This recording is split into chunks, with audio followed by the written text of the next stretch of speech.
नमस्कार सर्वांना. बघा 2024 सुरू झालेला आहे आणि नवीन वर्षाचा पहिला सण म्हणजे मकर संक्रांती असते. तर ह्या दिवशी काय करावे आणि काय करू नये याबद्दल आज हा व्हिडिओ मी आज बनवत आहे. त्याच्यामुळे व्हिडिओ शेवटपर्यंत बघा. जर चॅनलवर कोणी नवीन असाल तर आपल्या चॅनलला लाईक, शेअर आणि सबस्क्राईब नक्की करा. तर मकर संक्रांत हा दिवस आपण अतिशय आनंदात आणि उत्साहात साजरा करत असतो. या दिवशी आपण एकमेकांना तिळगुळ देत असतो आणि असं म्हणत असतो, तिळगुळ घ्या आणि गोड गोड बोला. आणि आपण सगळ्यांचं तोंड या दिवशी तिळगुळ देऊन गोड करत असतो. तर असंही म्हणतात बघा, आमचे तीळ सांडू नका आणि आमच्या संगे भांडू नका, असंही म्हटलं जातं.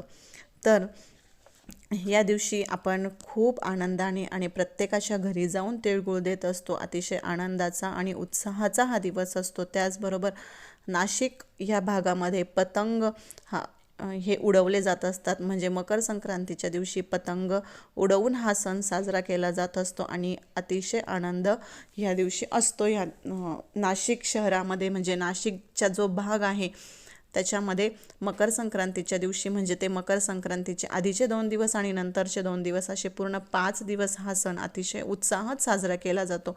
आणि मेन म्हणजे शाळेंना वगैरे सुद्धा सुट्टी असते, कामावरच्या लोकांना सुद्धा या दिवशी सुट्टी असते. असा इतक्या उत्साहात हा सण साजरा केला जात असतो. तर या दिवशी आपल्याला काय करायचे आहे किंवा काय करायचे नाही तर हे बघणार आहोत आपण या व्हिडिओमध्ये. तर मकर संक्रांतीच्या दिवशी गंगा स्नान करणे अतिशय शुभ मानले जाते. त्याचबरोबर या दिवशी कोणी कोणी उपवासही करतं.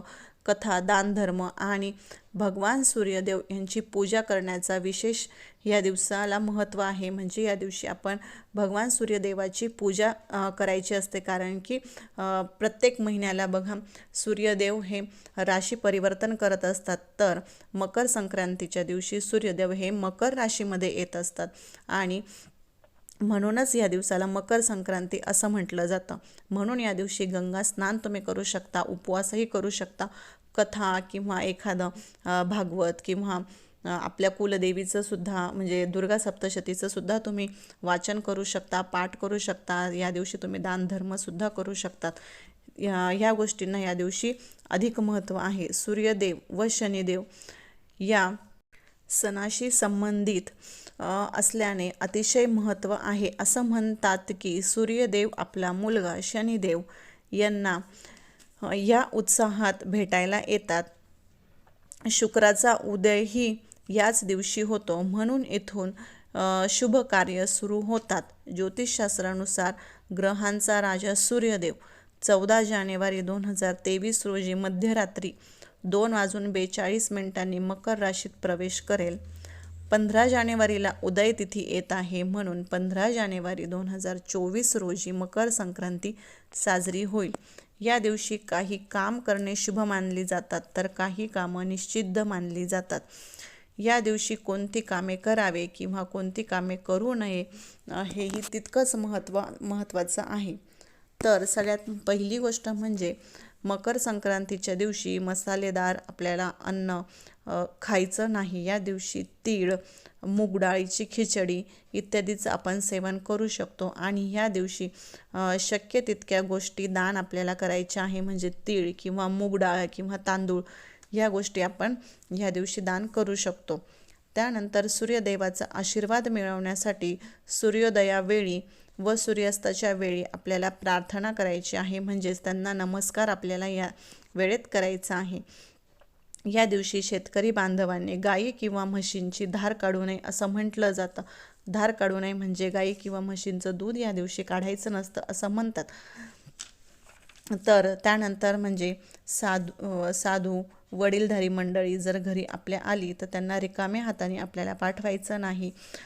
त्यांना आपल्याला आपल्या क्षमतेनुसार दान करायचं आहे. किंवा तुम्ही दूध वगैरे असं किंवा चहा त्यांना देऊ शकतात किंवा तुमच्या शक्य होत असेल त्या पद्धतीने तुम्ही दानही त्यांना करू शकतात. त्यानंतर ह्या दिवशी लसूण, कांदा या गोष्टींचं सेवन करायचं नाही. त्यानंतर म्हणजे सूर्यदेवाला आपल्याला ह्या दिवशी जल अर्पण करायचे आहे. त्याचबरोबर सूर्यदेवाला पाणी देताना लोखंड, स्टील किंवा प्लास्टिक अशा तांब्यांचा आपल्याला वापर करायचा नाही.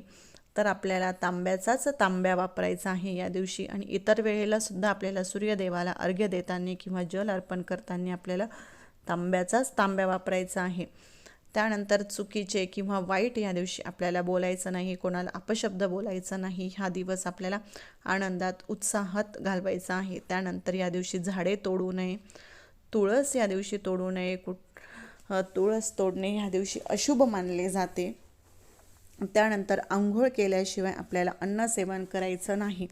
म्हणजे सकाळी उठल्यानंतर हातांचं दर्शन घ्यायचं, त्यानंतर आंघोळ करायची आणि त्यानंतरच आपल्याला जर तुम्ही उपवास पकडलेला असेल तर तुम्ही जे उपवासाला गोष्टी चालतात त्या तुम्ही खाऊ शकता, किंवा उपवास नसेल पकडलेला तर तुम्हाला काय अन्न खायचं म्हणजे नाश्ता वगैरे तुम्ही करू शकता, पण आंघोळीच्या आधी करायचा नाही. आंघोळ झाल्यावर तुम्ही अन्न सेवन करू शकता. त्यानंतर गंगा स्नानही तुम्ही या दिवशी करू शकता. जर तुमच्याकडे गंगा नसेल तर तुम्ही आपल्या पाण्यामध्ये, अंघोळीच्या पाण्यामध्ये थोडासा गंगाजल टाकून सुद्धा तुम्ही आंघोळ करू शकतात.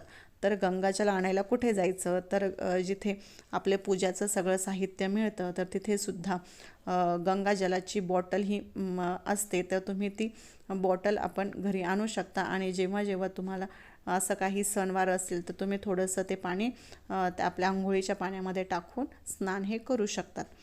त्यानंतर ह्या दिवशी आपल्याला तीळ दान करायचे आहे. काळे तीळ दान केल्याने भगवान शनिदेवाच्या 7:30पासून आपल्याला आराम मिळत असतो. त्यानंतर म्हणजे मकर संक्रांतीच्या दिवशी सूर्यदेवाची पूजा काळ्या तिळाने केली जाते. म्हणजे जेव्हा तुम्ही अर्घ्य द्याल तर त्याच्यामध्ये तुम्ही थोडेसे काळे तीळ टाकून अर्घ्य हा देऊ शकतात. त्यानंतर सूर्यदेवाला प्रसन्न करण्यासाठी सूर्यदेवाचा मंत्रसुद्धा तुम्ही जप करू शकता. मकर संक्रांतीच्या दिवशी आपल्याला सूर्यदेवाला प्रसन्न करण्यासाठी ह्या दिवशी आपल्याला अर्घ्य म्हणजे जल नक्की सूर्याला अर्पण करायचं आहे. आणि मंत्र म्हणजे ओम ह्रीम हरी सूर्याय नमः. तर मंत्र परत सांगते, नीट ऐका. ओम ह्रीम हरी सूर्याय नमः. हा विशेष मंत्राचा जप आपल्याला करायचा आहे. तीळ दान केल्याने ग्रहाच्या वाईट प्रभावापासून आपल्याला आराम मिळत असतो. जलामध्ये काळे तीळ टाकावे व अर्घ्य द्यावा. त्यानंतर गावरान तूप व शॉल याचे सुद्धा तुम्ही दान करू शकता. तर ते दान केल्याने आपल्याला मोक्षप्राप्ती होते. त्यानंतर काळे तेल, लाल फूल, हळद, कुंकू टाकून अर्घ्य द्यायचं आहे.